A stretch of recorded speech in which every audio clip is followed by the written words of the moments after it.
Reproductive age मध्ये जवळजवळ 6 ते 13% एवढं प्रमाण आता पीसीओएसच्या केसेसचं दिसायला लागलेलं आहे. आता याचा विचार मॉडर्न सायन्स काय करतंय तर it is a metabolic disorder आणि हॉर्मोनल इम्बॅलन्सेस आहेत.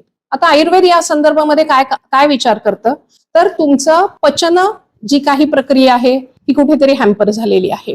मग ती पचनाची प्रक्रिया का हॅम्पर झालेली आहे तर आत्ताची सिडेंटरी लाईफस्टाईल, व्यायामाचा अभाव, कार्बोहायड्रेट इंटेक हा आमच्या आहारामधला खूप वाढलेला आहे. मग तेवढे मिनरल्स जात आहेत का, सगळ्या भाज्या माझी मुलगी खाती आहे का याचा आम्ही विचार करत नाहीये. फक्त ओव्हर कार्बोहायड्रेट्स झाल्यामुळे फॅट्सचं डिपॉझिशन होते आणि पीसीओएसची समस्या येते आहे. मग काय केलं जातं, मुलीची पाळी इरेग्युलर आहे, पहिलं तर आया दुर्लक्ष करतात.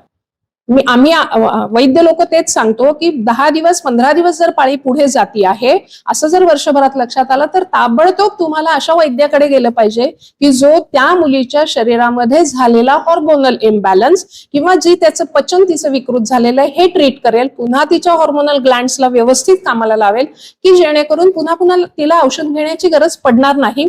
आणि तेव्हाच जर ते ट्रीट केलं तर जे काही अँड्रोजन्स खूप मोठ्या प्रमाणामध्ये वाढतात आणि तिथून रिव्हर्स येणं ही अतिशय अवघड प्रक्रिया असते, ज्यामध्ये वेळ जातो, पैसा जातो आणि भविष्यात जर किशोर वयामध्ये ही मुलगी ट्रीट केली तर भविष्यात ती इन्फर्टिलिटीची केस म्हणून आमच्याकडे येत नाही.